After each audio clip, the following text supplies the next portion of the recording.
Haleluya, shalom, salam isi Amazing Grace Mission.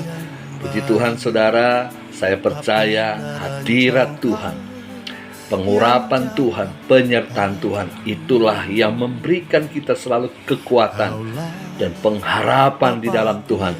Itu selalu menyegarkan jiwa kita. Saudara, kalau hari ini kita masih bisa melayani Tuhan dan dipercayakan untuk melayani Dia, itu sebuah mujizat yang terbesar. Saudara, kita layak menghargakan apa yang dipercayakan Tuhan dalam hidup kita. Saudara, Rasul Paulus berkata dalam 1 Korintus 15 ayat 10, tetapi karena kasih karunia Allah, aku adalah sebagaimana aku ada sekarang, dan kasih karunia yang dianugerahkannya kepadaku tidak sia-sia. Saudara, hidup di dalam Kristus adalah hidup yang melayani. Saya percaya kalau kita ada di dalam Kristus, pasti hati kita adalah hati yang rindu untuk melayani Tuhan.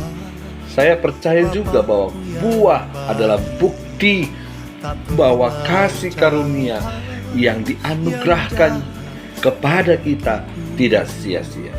Kalau kita berbuah, itu adalah bukti bahwa kasih karunia sedang bekerja. Kalau tiba-tiba kita penuh kasih, kita bisa punya hati yang bermurah hati, kita bisa mengampuni, kita bisa menerima kekurangan orang lain, kita bisa belajar menjadi orang yang lemah lembut dan sabar. Itu adalah bukti kasih karunia yang Tuhan berikan kepada kita tidak sia-sia. Saudara, Tuhan mau kita terus melayani, karena Tuhan mau lewat hidup kita mujizat itu Tuhan nyatakan. Melayani di dalam anugerahnya itu akan mengubah keterbatasan kita menjadi kelimpahan. Tahukah saudara, waktu satu kali Yesus berkhotbah, lalu dia melihat 5.000 orang ada di sana dan hari hampir malam, dan Tuhan tidak tega untuk membiarkan mereka pulang tanpa makan. Lalu Yesus bertanya, adakah yang membawa makanan? Ternyata ditemukanlah saudara 5 roti 2 ekor ikan. Lalu Tuhan memecah-mecahkan roti sambil mengucap syukur. Kita mencatat murid-murid mulai membagi-bagikan makanan tersebut. Tahukah saudara mujizat itu di mana terjadi? Mujizat itu terjadi ketika murid-murid mulai membagikannya kepada mereka yang ada di duduk, yaitu 5.000.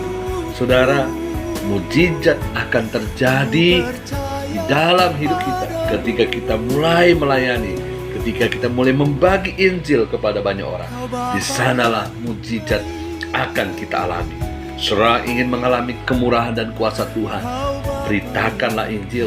Saudara akan melihat kemegahan Injil Kristus ketika saudara mulai mendoakan, ketika saudara memberikan uang saudara, hati saudara, hidup saudara kepada orang-orang yang membutuhkan kasih karunia Tuhan.